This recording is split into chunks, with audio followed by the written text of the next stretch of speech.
نحمده ونستعينه ونستغفره ونؤمن به ونتوكل عليه ونعوذ بالله من شرور أنفسنا ومن سيئات أعمالنا من يهد الله فلا مضل له ومن يضلل فلا هادي له أشهد أن لا إله إلا الله وحده لا شريك له وأشهد أن سيدنا ونبينا ومولانا محمدا عبده ورسوله أرسله ربه بالحق بشيرا ونذيرا وداعيا إلى الله بإذنه وسراجا منيرا صلى الله تعالى عليه وعلى آله وصحبه وبارك وسلم تسليما كثيرا أما بعد فأعوذ بالله من الشيطان الرجيم بسم الله الرحمن الرحيم فبما رحمة من الله لنت لهم ولو كنت فظا غليظ القلب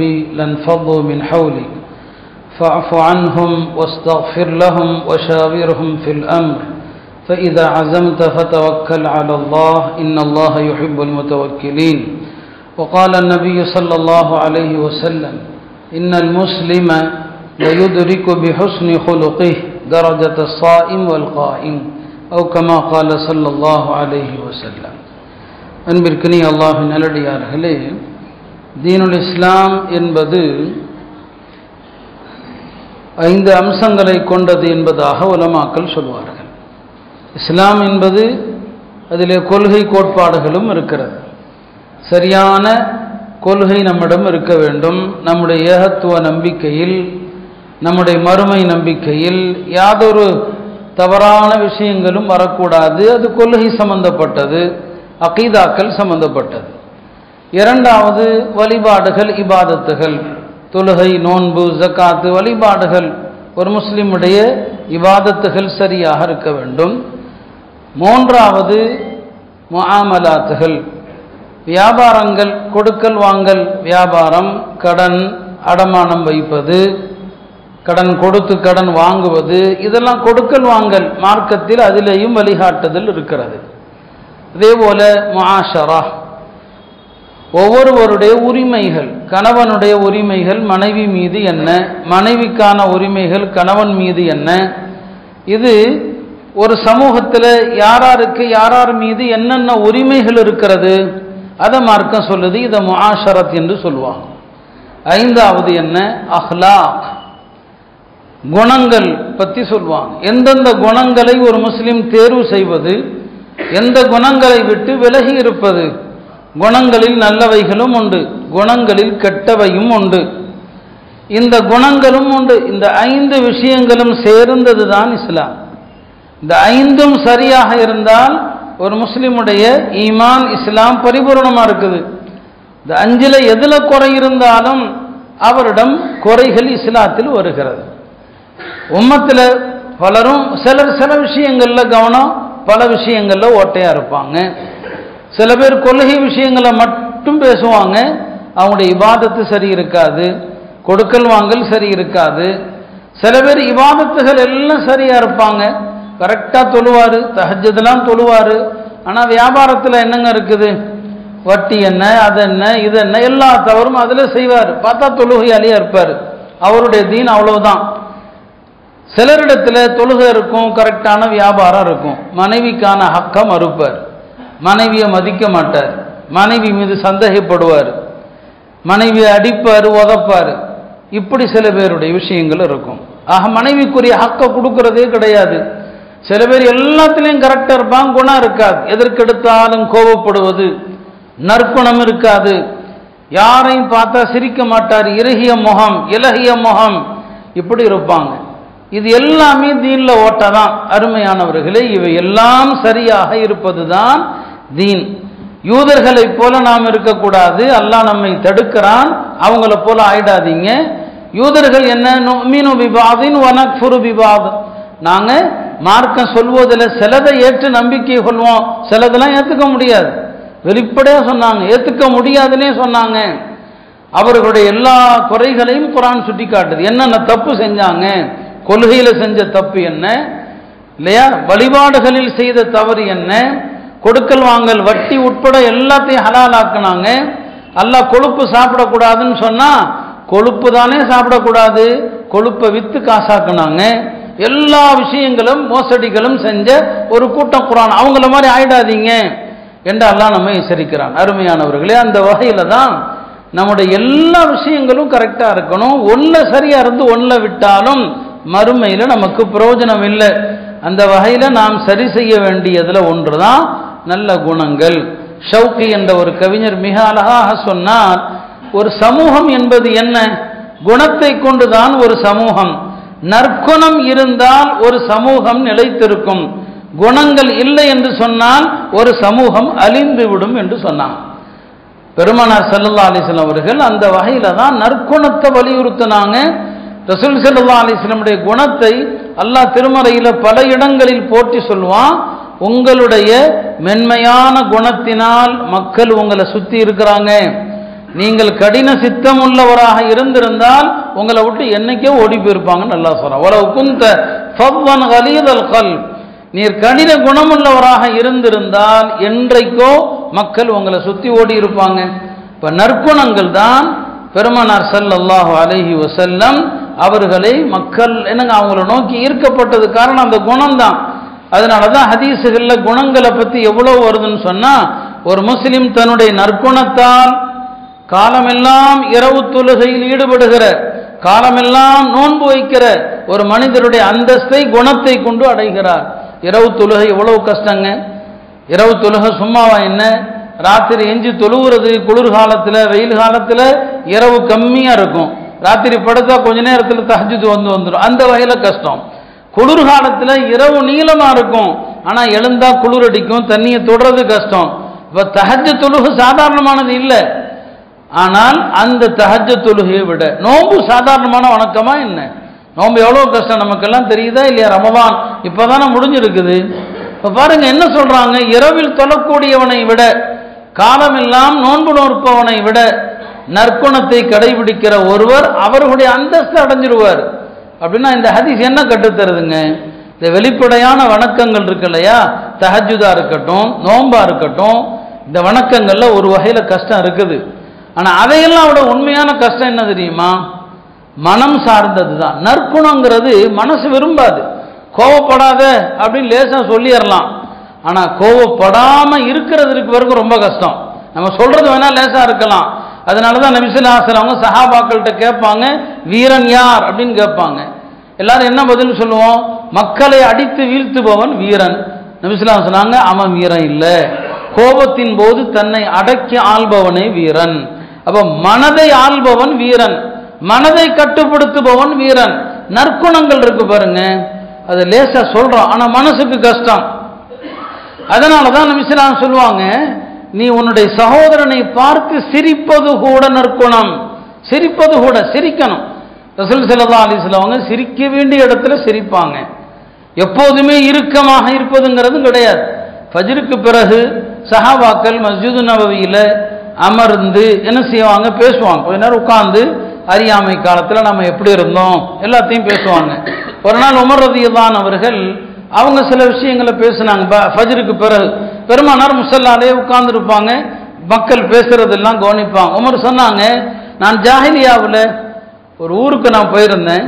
அப்போ ஜாஹிலியாவில் அறியாமை காலத்தில் என்ன செய்வாங்கன்னா, எங்கேயாவது போகும்போது, இங்கே ஒரு ஒழுக்கத்தை சொல்லிடுறேன், ஒரு சபை அமர்ந்த பிறகு பின்னால் வருபவர்கள் பின்னால் தான் உட்கார வேண்டும். பெருமானார் சொல்லுவாங்க, தாண்டி முன்னால் வரக்கூடாது.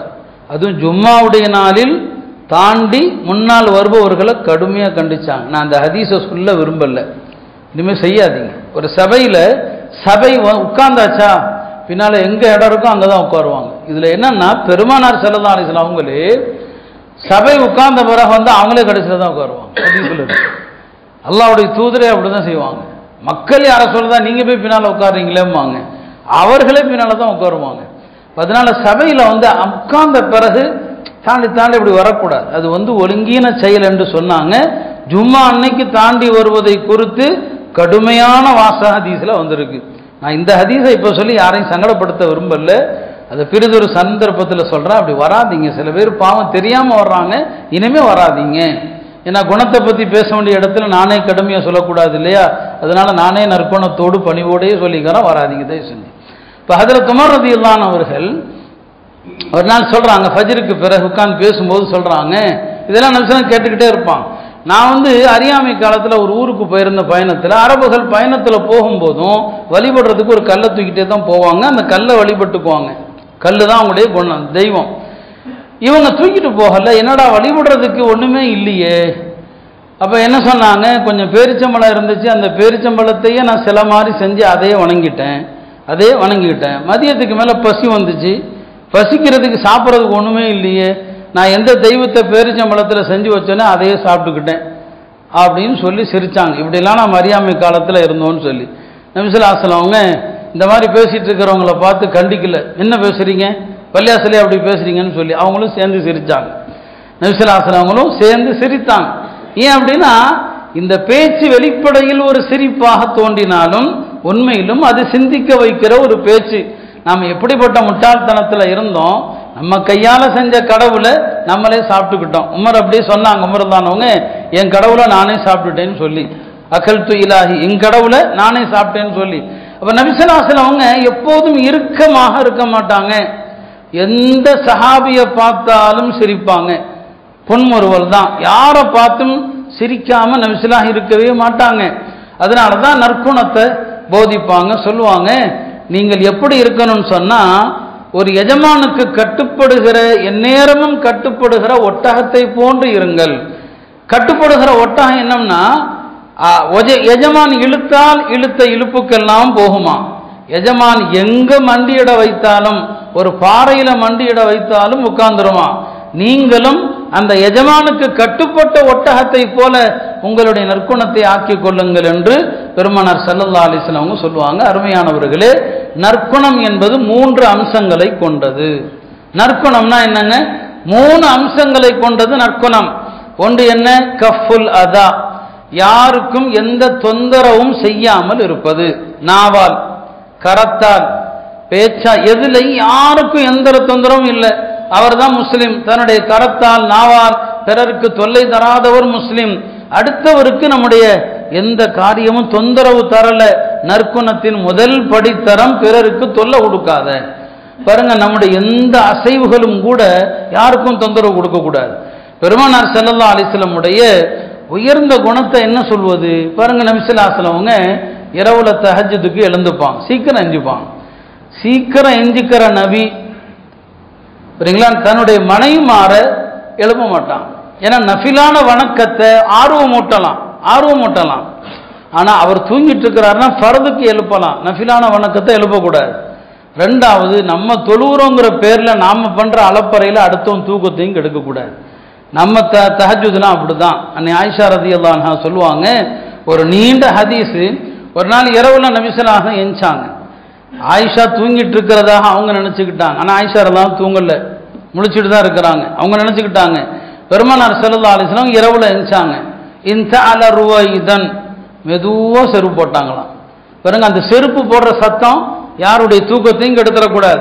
வஅஹத ரிதாஅஹு ருவைதன், மேலங்கி அங்க தொங்கிட்டு இருக்குது, அந்த சட்டையை எடுக்கிறதுல கூட என்ன செய்யல, யாரையும் தொந்தரவு பண்ணல, மெதுவா எடுத்து சட்டையை போடுறாங்க. சும்மா ஃபதஹல் பாப ருவைதன், அதுக்கப்புறம் கதவை திறக்கிறாங்க மெதுவாக. வஹரஜ வஅஜாஃபஹு ருவைதன், கதவை திறந்து வெளியில போய் கதவை தாளிடுறாங்க மெதுவாக.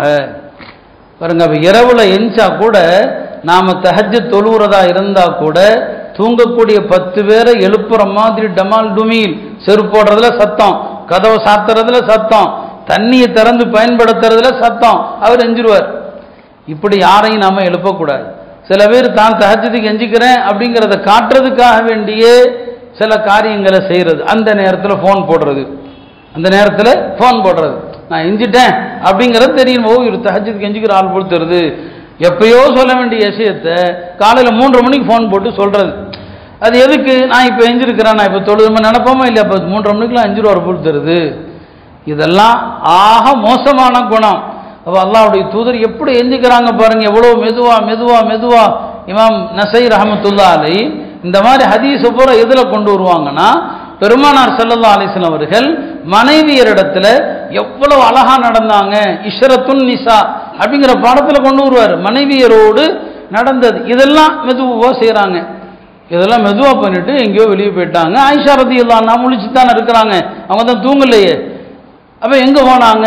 பின்னாலேயே போனால் நபி ஸல்லல்லாஹு அலைஹி வஸல்லம் பக்கீக்கு போவாங்க. பக்கீல போய் நிற்பாங்க. இவங்களும் அவங்க என்ன செய்கிறாங்கன்னு பார்த்துக்கிட்டே இருப்பாங்க. அவங்க திரும்பும்போது ஓடி வந்து இவங்க படுத்துக்குவாங்க. நபி ஸல்லல்லாஹு அலைஹி வீட்டுக்கு வந்தால் ஆயிஷா போர்வைக்குள் படுத்திருந்தாலும் மூச்சு வாங்குறத கண்டுபிடிச்சிருவாங்க. என்ன ஆயிஷா மேலையும் கீழையும் மூச்சு வாங்குதே என்னன்னு கேட்பாங்க. என்ன மூச்சு வாங்குது? இல்லை ஒன்றும் இல்லை, நீ சொல்றியா? இல்லைனா எல்லாம் வல்ல அல்லாஹ் எனக்கு அறிவிச்சிருவான்னு சொன்னாங்க. ஒன்று நீ சொல்லு, இல்லைன்னா அல்லாஹ் அறிவிச்சிருவான். நீ எதுக்கு வந்த, ஏன் வந்த, எல்லாத்தையும் அல்லாஹ் சொல்லிடுவான் அப்படின்னு சொன்னாங்க. அருமையானவர்களே, பிறகு ஆயிஷா ரலியல்லாஹு அன்ஹா சொல்லுவாங்க. அப்போ பெருமானார் கேட்பாங்க, என் மேலே உனக்கு சந்தேகமா என்ன? அல்லாஹ் ரசூலும் உனக்கு அநீதி இழைக்க போகிறார்களா என்ன? அல்லாஹ் ரசூல் உனக்கு அநீதி இழைப்பதாக பயமா? அல்லாஹ்வும் அநீதி இழைப்பவன் அல்ல, அவனுடைய ரசூலாகிய நானும் அநீதி இழைப்பவன் அல்ல என்று சொல்லிவிட்டு பிறகு நடந்ததை சொன்னாங்க. என்னிடம் ஜிப்ரீல் அலைஹிஸ்ஸலாம் வந்தாங்க, பக்கீக்கு போக சொன்னாங்க. அடிக்கடி பக்கீல போய் என்ன செய்வாங்க? ஜியாரத்து செய்வாங்க. நடந்ததை சொன்னாங்க. இந்த ஒரு ஹதீஸில் பெருமானார் ஸல்லல்லாஹு அலைஹி வஸல்லம் உடைய எத்தனை அழகான அற்புதமான குணங்கள் வெளியாகுது. இப்போ நம்முடைய அசைவுகள் கூட இருக்கு பாருங்க, அது கூட யாரையும் சங்கடப்படுத்தக்கூடாது. யோசிச்சு பாருங்க, நம்முடைய அசைவுகளே சங்கடப்படுத்தக்கூடாதுன்னு சொன்னா, பள்ளிக்கு ஃபோனோடு வரக்கூடியவர்கள் நம்முடைய ஃபோன் அடிக்கிறதுனால ஓதக்கூடிய இமாமுக்கு எவ்வளவு தடங்கள் ஏற்படுது, அருகில் இருப்பவர்களுக்கு எவ்வளவு சங்கடம் ஏற்படுது.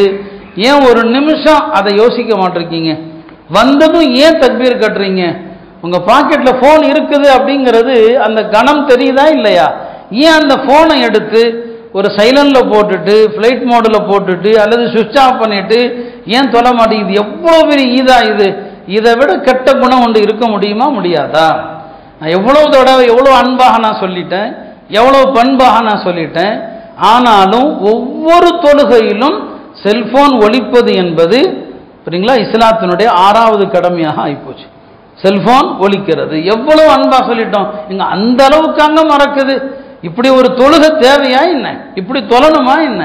பள்ளிக்கு வர்றீங்க, போன் கையில இருக்குதுன்னா, ஒரு பொருள் இருக்குது அப்படின்னா அந்த போனை எடுத்த எவ்வளவு அலட்சியமா போச்சு.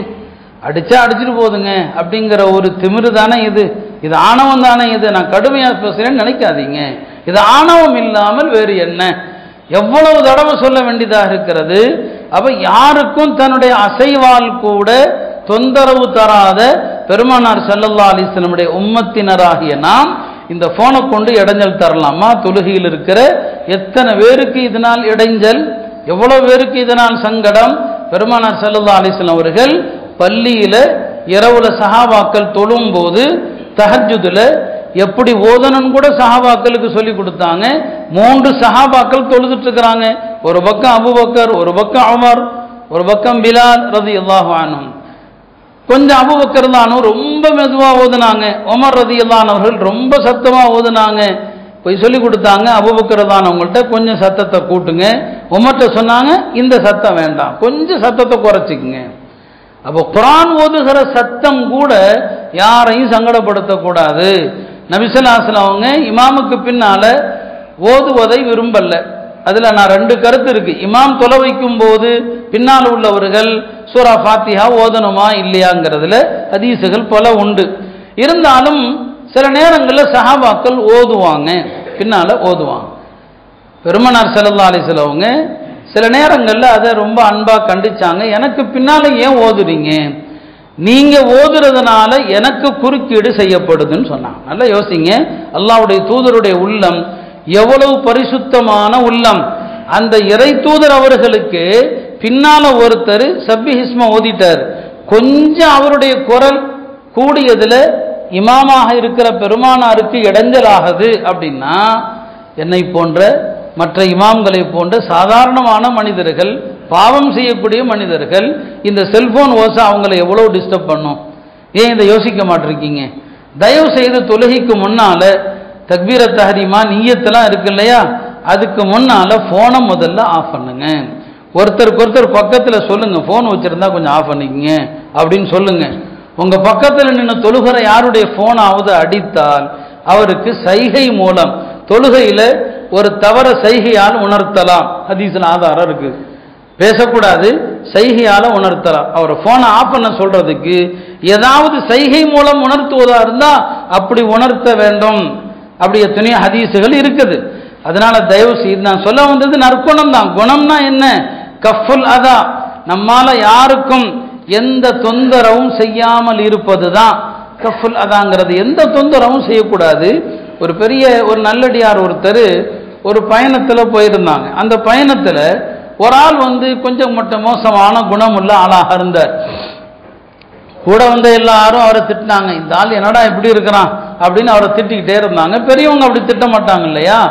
இந்த பயணம் முடிந்து அந்த யாரை கெட்ட மனிதன் நினைச்சாங்களோ அவரும் போயிட்டாரு.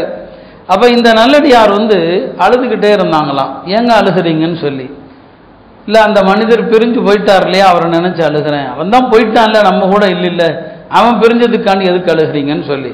இப்போ அவங்க சொன்னாங்களாம், நீங்க எல்லாரும் உங்களோட என்னங்க கொஞ்ச நேரம் இந்த பயணத்தில் அவரோடு இருக்க முடியல, அவரை திட்டுறீங்க, வசப்பாடுறீங்க. நான் அவருடைய குடும்பத்தார், அவருடைய மனைவியையும் மக்களையும் எண்ணி அழுகிறேன்னு சொன்னாங்க. காலமெல்லாம் இந்த ஆள் கூட அந்த மக்கள் எவ்வளவு கஷ்டப்படுவாங்க, நான் அவர்கள் மீது கருணைப்பட்டு அழுகிறேன் என்பதாக அந்த பெரியவர் சொன்னதாக வருகிறது. அருமையானவர்களே, அப்ப முதல் விஷயம் கஃபுல் அதான். யாருக்கும் எந்த தொந்தரவும், நமக்கு தொந்தரவு கொடுத்தாலும் தொந்தரவு செய்யக்கூடாது. யூதர்கள் ஒரு நாள் ஒரு 15 பேர் பெருமானார் ஸல்லல்லாஹு அலைஹி வஸல்லம் கிட்ட வந்தாங்க. வந்த யூதர்கள் பெருமானாருக்கு சலாம் சொன்னாங்க. ஆனா சலாம் சொல்வதில் கூட அவர்கள் தந்திரக்காரர்கள். சலாம்ல லாம கொஞ்சம் சொல்லாம மறைச்சு அஸ்ஸலாமு அலைக்கும்ன்றுவாங்க. சாம்னா மரணன்னு அர்த்தம். அன்னை ஆயிஷா ரலியல்லாஹு அன்ஹா அதை கவனிச்சுட்டாங்க. என்ன இந்த ஆளுக சலாம் ஒழுங்கா சொல்ற மாதிரி தெரியலையே அப்படின்னு சொல்லி பெருமானாருக்கு காதல உழல்லையோ அப்படின்னு நினைச்சிட்டாங்க. கொஞ்ச நேரம் ஆச்சு, மற்றொரு யூதர்கள் குழு வந்தாங்க. அந்த ஆளுகளும் சலாம் சொல்லும் போது லாம நீக்கிட்ட அஸ்ஸலாமு அலைக்கும் அப்படின்ட்டாங்க. ஆயிஷாவை பார்க்குறாங்க, என்னடா இது, இந்த ஆளுக இப்படி உங்களுக்கு மரணம் வரட்டும்னு அர்த்தம் அதுக்கு. இப்பயும் நபி அவங்க கவனிக்கலையோன்னு சொல்லி மூணாவது ஒரு 10 பேர் வந்தாங்க. அவங்களும் என்ன செய்யறாங்க, சலாம்னு சொல்லாம அஸ்ஸலாமு அலைக்கும் அப்படின்ட்டான். அன்னை ஆயிஷா அவர்களுக்கு அதுக்கு மேல பொறுக்க முடியல, அதற்கு மேல் பொறுக்க முடியல. என்னடா பெருமானாரை பார்த்து சலாம் என்று சொல்வதற்கு பதிலா உங்களுக்கு மரணம் வரட்டும் மரணம் வரட்டும்னு சொல்றாங்களே. பொறுக்க முடியாம என்ன பண்ணிட்டாங்க, பதிலுக்கு அவங்கள திட்ட ஆரம்பிச்சிட்டாங்க. நீங்கள் பன்றிகளுடைய சந்ததிகள், குரங்குகளுக்கு பிறந்த சந்ததிகள். ஏன்னா யூதர்கள்ல சிலரை அல்லாஹ் பன்றிகளா குரங்குகளா மாத்தினானா என்ன, அந்த சந்ததிகள் உங்களுக்கு அழிவும் உங்களுக்கு நாசமும் உங்களுக்கு மரணமும் உண்டாகட்டும். நபி ஸல்லல்லாஹு அலைஹி வஸல்லம் அப்படியே ஆயிஷா வந்து, என்ன ஆயிஷா இப்படியா பேசுறது அப்படின்னு கண்டிக்கிறாங்க. யார சொல்லலாம், அவங்க சொன்னது தெரியுமா உங்களுக்குன்னு சொல்லி. தெரியுமே எனக்கு. அவங்க சொன்னதை கவனிச்சிங்களா? கவனிச்சேன். சலாம் என்று சொல்லாம அஸ்ஸாம்னு சொன்னாங்க, கவனிச்சேன். அப்படின்னா ஏன் நீங்க இப்படி சும்மா இருக்கிறீங்க? நான் பதில் சொல்லிட்டேனே, அலைக்கும்னு சொன்னேன். அலைக்கும்னா என்ன அர்த்தம்? நீ சொல்வது என்னவோ அது உனக்கே திரும்பட்டும்னு அர்த்தம். நான் பதில் சொல்லிட்டானே. இப்படி நீ கோபப்படுவது, கடும் வார்த்தைகளை சொல்லக்கூடாது. மென்மை எந்த பொருளில் இருக்கிறதோ அந்த பொருளை அல்லாஹ் அழகுபடுத்துகிறான். மென்மை இல்லையே அந்த பொருளை அல்லாஹ் அசிங்கப்படுத்துறான். இப்ப நபி ஸல்லல்லாஹு அலைஹி வஸல்லம் தனக்கு தொந்தரவு கொடுக்கிற யூதர்களை கூட கடின வார்த்தைகளால், மோசமான வார்த்தைகளால் திட்டுவதை பெருமானார் ஸல்லல்லாஹு அலைஹி வஸல்லம் விரும்பல. ஆக நற்கணத்தினுடைய முதல் படித்தனம் என்ன, யாருக்கும் இடையூறு செய்யக்கூடாது, எந்த வகையிலும் இடையூறு செய்யக்கூடாது. இப்போ மார்க்கத்தில் கேலியா தமாஷா பேசலாம். ஹதீஸ்ல பெருமானார் ஸல்லல்லாஹு அலைஹி வஸல்லம் சில நேரங்களில் கேலியா பேசுவாங்க, தப்பொன்னும் இல்லை. சஹாபாக்களும் கேலியா பேசுவாங்க. ஆனா கேலியா பேசுவதற்கு உலமாக்கள் சில நிபந்தனைகள்லாம் சொல்லுவாங்க. அதுல ஒரு நிபந்தனை என்னன்னா, விளையாட்டா நகைச்சுவையாக நாம பேசுகிற நேரங்கள்ல பேச்சில தான் விளையாட்டு இருக்கணுமே தவிர அடுத்தவர் பொருளை எடுத்து விளையாடக்கூடாது. ஒருத்தனுடைய பேனா எடுத்து வச்சுக்கிறது, அலைக்கழிக்கிறது, அவன் பேனாவை தேடுவான். ஒருத்தனுடைய நோட்டை எடுத்து வச்சுக்கிறது, சட்டை எடுத்து ஒளிச்சு வைக்கிறது, போனை எடுத்து ஒளிச்சு வைக்கிறது. பெருமானார் ஸல்லல்லாஹு அலைஹி சொல்லுவாங்க, லா யஅஹுதன்ன அஹதுக்கும் அஸா அஹீஹி லாஇபன் வலா ஜாத்தன்.